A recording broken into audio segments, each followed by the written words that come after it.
नमस्कार दोस्तों, स्वागत है आपका हमारे इस पॉडकास्ट चैनल में जिसका नाम है अम्बे रानी 09। जैसे कि आप जान रहे हैं, हम इसके पहले भी बहुत सारे वीडियोस डाल चुके हैं अपने नए सवालों से। तो आज भी हम उन्हीं सवालों को आगे बढ़ाते हुए हम पंडित जी का परिचय देते हैं। आप हैं पंडित प्रतीक तिवारी जी, ज्योतिष आचार्य। प्रणाम पंडित जी। तो आज सवालों की इन्हीं सिलसिले को आगे बढ़ाते हुए मैं अपने व्यूअर्स के थ्रू के सवालों को ही आज लेकर आई हूँ। उनका ये सवाल था कि जैसे आप जान रहे हैं कि कुछ दिनों में अभी 16 तारीख को आ रहा है वट सावित्री का व्रत, तो वट सावित्री का जो व्रत है वो किया क्यों जाता है, इसकी क्या मान्यताएं हैं, आप इसको थोड़ा सा स्पष्ट करिए। देखिए, इसके पीछे कहानी है जी। कहानी ऐसा है, एक सत्यवान नाम का एक व्यक्ति था। तो सावित्री एक राजकुमारी थी। तो जब सत्यवान को देखी तो मन भाग गया, विवाह हो गया। पर सत्यवान जो है अल्पायु था जी। अल्पायु होने के कारण जो है उनका प्राण हरने के लिए यमराज आए। जब यमराज जी सत्यवान का प्राण लेकर के जब जाने लग गए, सावित्री अति पतिव्रता थी। तो पतिव्रता जब थी सावित्री, तो पति के प्राण को जब ले जाते देखी तो वो यमराज के पीछे पीछे चली गई। अच्छा। पीछे पीछे पहले पृथ्वी तक, है ना, फिर पृथ्वी से बाहर यमलोक तक चली गई। जी। बार बार यमराज से प्रार्थना करती, प्रार्थना करते करते अब यमराज देखे कि बहुत आगे आगे, जहाँ तक कोई नहीं पहुंचा है, यमलोक के द्वार तक पहुंच गए, जहाँ तक आज तक कोई भी मनुष्य नहीं पहुंचा है। जी। तो यमराज को भी बहुत आश्चर्य हुआ कि इनके पास ऐसी कौन सी शक्ति है जिसके कारण वो यहाँ तक आ गए। तो यमराज उनसे प्रसन्न हो गए, बोले कि प्रसन्न, ऐसा अद्भुत कार्य पहले तो कभी हुआ नहीं कि यमराज के द्वार तक कोई भी मनुष्य पहुंच गए। तो जब ऐसा स्थिति बना गया है तो अब यमराज अति प्रसन्न हो गए, बोले सावित्री को कि चलो मैं आपसे बहुत प्रसन्न हूँ, कोई वरदान मांगो। तो वरदान मांगने के लिए जब कहा यमराज जी ने माँ सावित्री से, तो माँ सावित्री जो है पतिव्रता थी, उनको पति के सिवा तो कुछ चाहिए नहीं था। लेकिन वो पूर्व में कई बार यमराज जी से प्रार्थना कर चुकी थी कि पति के प्राण छोड़ दीजिए। तो यमराज जी क्या है, अपने कर्म बंधन से बंधे हुए, उनको तो उनका समय पूरा हो चुका था सत्यवान का, तो प्राण तो लेना ही था। तो वो अपना धर्म कैसे छोड़ दें, और पतिव्रता स्त्री अपने पति को कैसे छोड़ दे, दोनों की धर्म का जो बंधन था, तो धर्म संकट की स्थिति पैदा कर दिया था। तो माता सावित्री बोली कि मैं अति प्रतिव्रता हूँ, मेरे पति का प्राण तो आप ले जा रहे हैं जी, तो आप मुझे पुत्रवती होने का आशीर्वाद दे दीजिए। धर्मराज बोले इतने दूर तक आ गई है ना माँ सावित्री, और जैसा यहाँ तक अभी तक कोई पहुंचा नहीं, चलो ये बहुत बड़ा संकट है मेरे भी धर्म के लिए कि अब आगे चली जाएंगे तो बहुत बड़ा अनर्थ हो जाएगा, है ना, जो सृष्टि की जो नियम है वो बदल जाएंगे। तो धर्मराज जी विचार किए, चलो कोई बात नहीं, इनको आशीर्वाद दे करके विदा करेंगे, चलो ये कार्य पूरा हो जाएगा। तो बोले तथास्तु। धर्मराज तथास्तु बोल दिए। तो फिर लेके जाने लग गए प्राण को सत्यवान के, माँ सावित्री के पति के। माँ सावित्री बोले कि हे धर्मराज, आप जो है मुझे आशीर्वाद दे के गए हैं पुत्रवती भव, तो आप बताइए, मैं एक पतिव्रता स्त्री हूँ और बिना पति के पुत्रवती कैसे होंगे। अच्छा। अब धर्मराज संकट में पड़ गए भैया कि पुत्रवती भव का आशीर्वाद भी दे दिया हूँ और इनके प्राण भी रख लिया हूँ पति के, तो करूं क्या। तो अब कोई रास्ता नहीं दिखा। तो बोले ठीक, तुम जो है बिल्कुल, ये तुम्हारी शक्ति नहीं है, ये कहीं न कहीं भगवान की शक्ति है जिसके माध्यम से तुम इतने दूर तक मेरे पीछे पीछे आ गई, है ना। तो चलो जाओ करके फिर उनके प्राण को जो है धर्मराज छोड़ दिए सत्यवान के, माँ सावित्री के पति के। फिर उसी के आशीर्वाद से, धर्मराज जी के आशीर्वाद से फिर माँ सावित्री जो है पुत्रवती हुई, है ना, उनके यहाँ संतान हुआ। तभी से एक स्त्री जो एक धर्म पत्नी है, जो पतिव्रता है, उनकी शक्ति को अनंत कहा गया है। अच्छा। पतिव्रता एक स्त्री और हुई है माँ अनुसुईया। अच्छा। जिनको सती अनुसुईया के नाम से जाना जाता है। जी। तो उनकी परीक्षा लेने के लिए त्रिदेव पहुंचे थे, वो बालक स्वरूप में आ गए थे। तो माँ पतिव्रता स्त्री को भगवान के समान कहा गया है। पतिव्रता स्त्री यदि कोई भी धर्म का कार्य ना करे और केवल अपने पति के आदेशों का पालन करे, पतिव्रता धर्म का पालन करे, तो उनकी शक्ति भगवान के समान हो जाती है। भगवान भी उनके यहाँ बालक स्वरूप बन करके आए गए थे और उनको वो दूध पिलाती थी। तो ऐसी शक्ति है माँ पतिव्रता में। इसीलिए वट सावित्री का जो है उपवास रखा जाता है। जैसे माँ सावित्री ने अपने पति के प्राणों की रक्षा की है, वैसे ही भगवान हमें भी शक्ति दें और हमारे पति के भी प्राणों की रक्षा हो। इसलिए वट सावित्री का पूजन किया जाता है, जिसमें वट वृक्ष जो भगवान शिव का स्वरूप है, उनका जाकर के पूजन अर्चन किया जाता है, उनमें मौली सूत्र बांधा जाता है ना। अनेक विधि से अपने पति के दीर्घायु की कामना की जाती है। इस प्रकार से वट सावित्री की ये लघु कथा है। पंडित जी, इसमें वट वृक्ष के नीचे ही क्यों, मतलब वट की ही पूजा क्यों की जाती है इसमें? देखिए, वट वृक्ष जो है वस्तुतः भगवान शिव जी का ही स्वरूप है और भगवान शिव जी जो है सपरिवार हैं जी।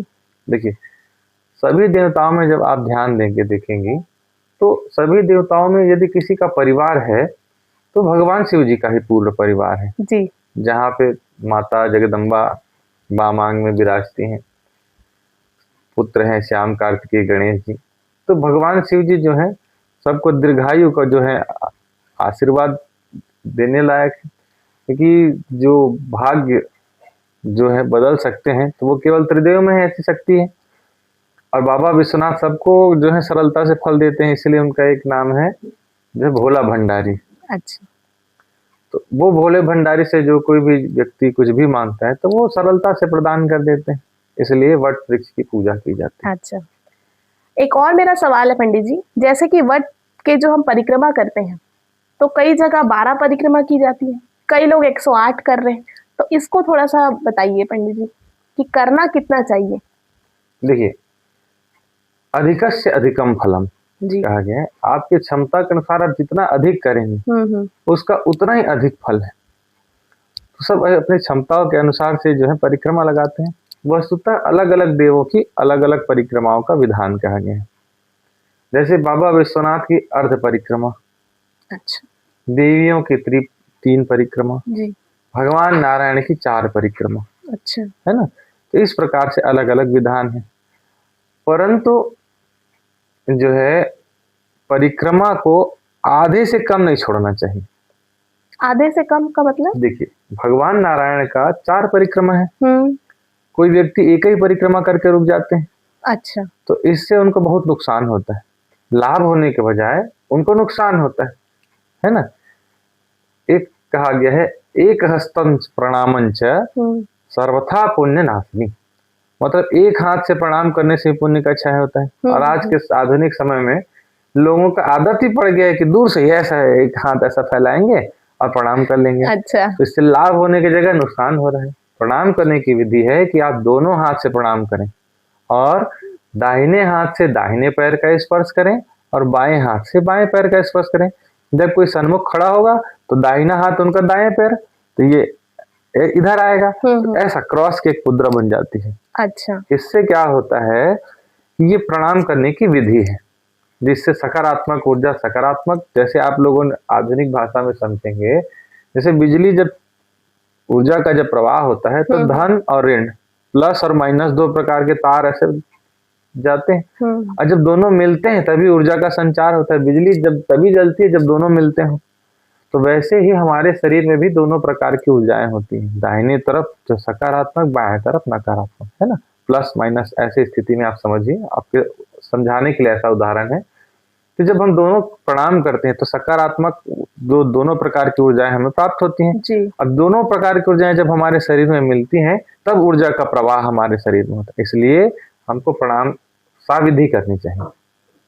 तो ऐसा एक विधि है। तो पर परिक्रमा की बात कर रही थी जो सर मैं, जी परिक्रमा जो है, जैसे मैं खुद अगर मैं देखती हूँ कई लोगों को कि कई लोग 108 घूम रहे हैं, तो 108 की क्या विधि, मतलब क्यों 108 किया जाता है, या उसका कोई कुछ स्पेशल दिन रहता है जो 108 किया जाता है? मैं आपको वही बता रहा हूँ कि सबकी एक विधियां होती हैं। जिस प्रकार से आधे कार्य करने से फल नष्ट हो जा रहा है, वैसे ही परिक्रमा अधूरी करने से फल नष्ट हो जाता है। परंतु ज्यादा परिक्रमा करने से अधिकम फलम, आपको पूर्व में ही बताया। जी जी जी। तो भगवान शिव जी की जब आप परिक्रमा कर रहे हैं तो उसकी एक संख्या होती है, प्रत्येक संख्या का एक अलग अलग महत्व होता है। 108 जो है, जो संख्या है, जो 9 के पूर्णांक में आती है, जिसको उत्तम संख्या कहा गया है। अच्छा जी, 9 को पूर्णांक कहा गया है, जिससे गुणा होने वाली प्रत्येक संख्या को पूर्ण संख्या कहा जाता है।